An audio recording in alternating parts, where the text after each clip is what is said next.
What's up, everyone? Today we're covering WordPress design tips for beginners here on The Journey. All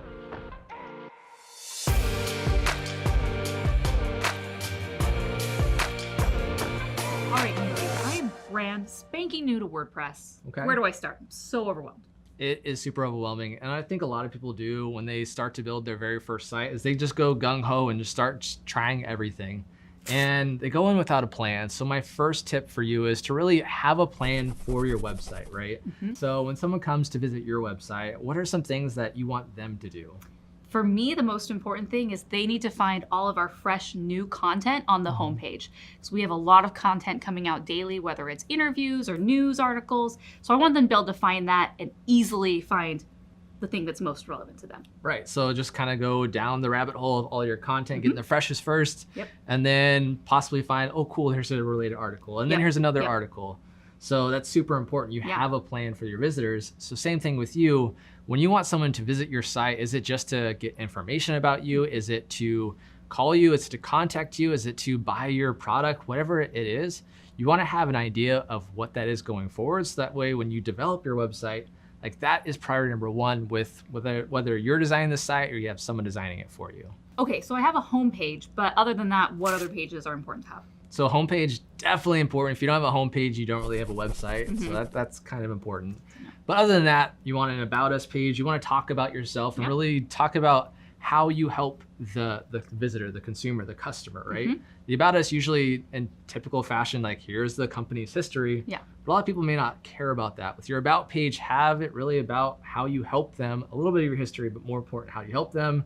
Have a products and services page to really showcase what you do. Have a contact page because that's super important for people to contact you.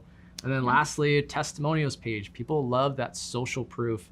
You can pull reviews from like Yelp, Google My Business, Facebook, wherever you've gotten a review, plug it on the website and really show people that you are who you say you are. Yeah. And with those pages, people are either finding you through social or just going to Google and finding you that way. And so these are the pages that they want to do when they're doing their due diligence. They want to know who you are, why you're an expert, what other people say about you, what products and services you offer. So yeah, having those main ones are perfect. All right, so now another thing to really keep in mind with designing your website is you want to keep it simple. Now, what I see a lot of first-time people do is they'll go in and they have like paragraphs and paragraphs of their content. Yeah, they want to have everything there. Literally everything. So they throw everything on their website and it's just a giant block of text that's super hard to read. Yeah. And I know us millennials don't really like to read, we like to skim. So it's really tough to understand where to go. Don't be afraid of that white space, that negative space that basically has nothing. It helps people just see better. It helps our eyes breathe and relax because we're not straining. Yeah. Right? What's some other things to really keep in mind with the website? I think once you start putting ads on your site, if you limit the number of ads, obviously you want to monetize your website. Right. But if it's just bombarding you with ads, it's a really poor user experience. I know that I'll find a recipe on Pinterest, I'll click on it and it's just bombarded with ad, where I just say, forget it. I don't want to make this casserole anymore. I'm done. Yeah. Those clickbait type articles, right? You're on social media, you click on it, then it gives you like a paragraph and go on to page 2 and there's a bunch of ads and it's like 17 pages for what could have been like half a page. Yeah. Going back to the purpose of your website, the reason you have a website is because you're hoping to turn these users into clients or paying customers. Right. So if you have too many conflicting messages, they're just going to go away and you're leaving customers, sending them away because you have too much going on. Absolutely. And I think as a beginner designer or whatever you're doing, I would shy away from using ads in the first place until you're established, right? Like you said, it's about the user experience. And if the first thing they see is just a bunch of ads, they're not going to trust you and they're not loyal to you yet to understand like, okay, cool, they have ads. I already love their content, love them. Let me help them out. Maybe I'll look at these ads. But if you're not there yet, shy away from them. And now with the website too, you also don't want to have like just super random conflicting colors. It stresses out the eyes. Like a yellow text on white background just doesn't work. You really want to stick to kind of your brand colors. There's a lot of cool little like complementary color wheel calculators out there online. Just do a quick Google search and it'll show you, cool, plug in your primary color and it'll give you some complementary colors that look good, that's not going to be too overwhelming for the end user on your site. Because if you frustrate them and stress out their eyes, they're never coming back. Now, I know with your website, you have a ton of content, so lots of experience there. What are some best practices when it comes to content with designing your website? First off, you want content that is relevant to you and your business and your audience. If you are a dog groomer and you are writing about plumbing, then people coming to your website are not going to find that helpful and they're going to go away. So make sure that whatever your audience is coming to you for, you're writing content that you like. And you can use Google Analytics or just ask your audience what they want to hear from you. And you can start writing more content about that so it's more in line with what they're looking for. But then also, you want to make sure that it's consumable. You can't just have this giant block of text because you want to put everything in there. I won't read it. No one's going to read it. So it's as simple as trimming it down to the core message. But if that content is really important, then just hit that return bar and add some spaces so that way it's nice and easy on the eyes. Right. It's not an essay when you were in high school. You want to break it up. Even if the paragraph is not in the perfect form, make it easy for the visitor to read. Have nice bulleted headlines or bullet points or quote boxes. Break up that content. Yeah. Make your English teacher mad, okay? Just make it nice and pretty. Yes. We're gonna get some angry emails. But with the website itself too, you really want to think about the structure of the content as well, especially on the main pages. The blog posts and things like that definitely have to have structure, but so does your, like, say, your homepage. Yeah. Now, you don't want that block of text in your hero. So the hero of a website is basically that first little banner header area that you see. Usually has some type of text saying, here's how I help you, a call to action, and a nice image in the background usually. And then images with your website, they have to match your brand. Right. You can't just throw out, if you're a dog groomer, some plumbing stuff, 'cause that doesn't make sense. It's weird. What about corny photos? Like corny stock photos? I mean, if you don't have any photos, I would say that corny photos are maybe better than a blurry photo from your phone. It's true. But maybe it's time to invest in a photo shoot so you can get really nice, high quality content and images that really show and display what your brand and your products and services are. Absolutely. A professional photographer will definitely elevate you, especially if you're a brick and mortar. Having someone coming to your place and take super quality photos, that way anyone can actually see it, is great. Worth the investment. And now, if you have to use stock photos, you don't always have to use the super corny ones. There are some free resources that I like to use when I'm designing websites for clients. So pexels.com is probably my favorite one, and then unsplash.com is also a solid option.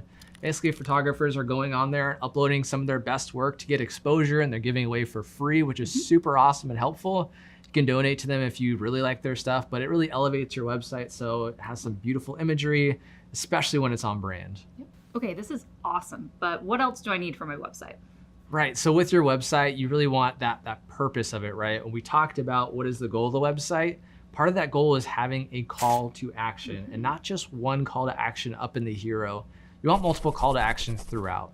So a call to action is usually a button or a link of some sort that says, learn more, get now, buy this product. Subscribe to my email list. Yes, something basically telling a user to take action.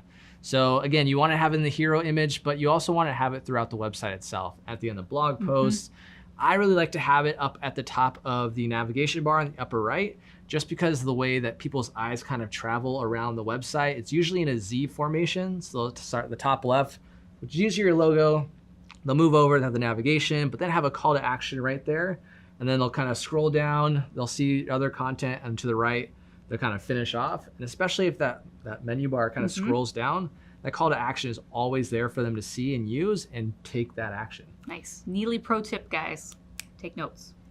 All right, so now another aspect of your website when designing is to really have some sort of social share, if you could say that 5 times fast. Social share, social share, social share, social share, social share. Woo! Got it. I'm impressed. Pretty good. She's kind of the best. So now with the social share, I know what you're thinking, right? Like, that's not design, but design is every single part of your website. You really need to be designing with purpose. So how is social share, I can only say it 1 time fast. How has that really changed your website? Well, for our website, we want people to, we do a lot of blog posts, news articles, we want to share our interviews. And so having those buttons at the end of every article is crucial because we will have articles that will go viral. And that's really the goal. If you're writing content that is a blog post or whatnot, you want as many people to see it as possible. So having that option that at the end of the article, they can just click and share it to their favorite social network is key. If you don't have it, you're missing out on potential new viewers and new users who can find you and your business and your content. With social shares, it could be on like the left sidebar of like your blog page. You can have it in the widget area on your right sidebar. You can have it at the bottom of a blog post. Usually people have it in either the header or the footer. The more places you can add it to your website without it being overwhelming, the better. You wanna make this as easy as possible for someone to really love your content and wanna share it with the world.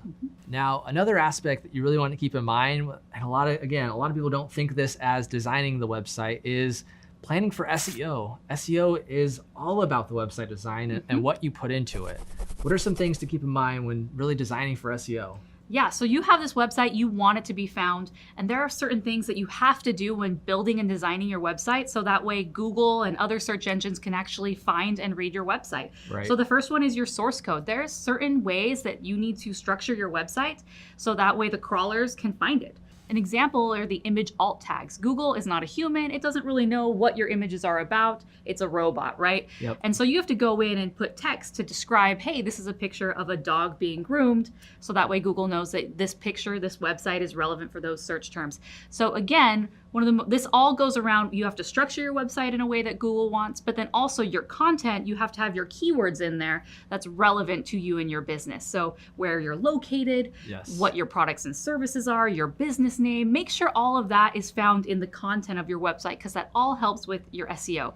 And if you want even more of a deep dive about SEO, click this video right here and we can go into it even more. Now, super important when designing your website is to make sure that it is mobile friendly. Everyone has a mobile phone. Gone are the days, the early 2000s, when literally everyone was on their desktop. Yeah, now not only does everyone have a mobile phone or a tablet that they're using to look at your website, but all the different phones have different dimensions. Yes. So all the screens are different sizes and there's just a lot. So having a mobile responsive site solves for that.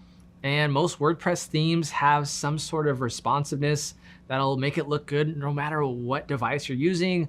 Almost all website builders do as well. So you wanna make sure that you keep that in mind because over half of searches on search engines are coming through mobile. And if your site is not mobile optimized, you make me zoom, I am never coming to your website or doing business with you ever. And lastly, you wanna make sure it works no matter what browser people are on. I know some browsers have some funky different settings, right? So what might look good in Chrome may not look good in Internet Explorer if you're still using Internet Explorer. Edge now. Or if you're using Internet Explorer, upgrade to Edge. Firefox, make sure just test it out. Just download the browsers really quick, go to the website, go to different pages. You want to QA these things to make sure that you're not putting someone else's experience down because they happen to have a favorite browser. So these are all really great tips, but where do I go to find what's new and modern and to see what other people in my industry are doing with their websites? Do you have any tips or ideas? Yeah, I have lots of suggestions here. I know designing a website, especially when it's not your forte or something you do every day, it's hard to really get those design juices flowing. So sometimes it's good to see just inspiration, check out other websites. Now you can go online and just start searching random websites if you want.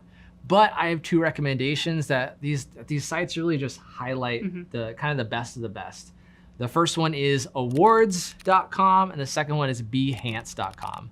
Now both have all sorts of just graphical design type aspects, but they do have website just examples and basically sites of the day that you can kind of check out and start picking apart like, cool, I really love this feature. I really like how this looks, and mold it into your own site. Kind of take the best of everything and make it your own. All right, Neely, thank you so much. Those were fantastic tips on how to get started with WordPress. I think if you follow those, you're gonna have a killer website. Yeah, absolutely. And you helped out a lot, which has helped me so I don't have to come up with as much content. But let us know your favorite tip in the comments below. And while you're there, smash that like button and subscribe to this channel so you get all these episodes first. This is The Journey. We'll see you next time.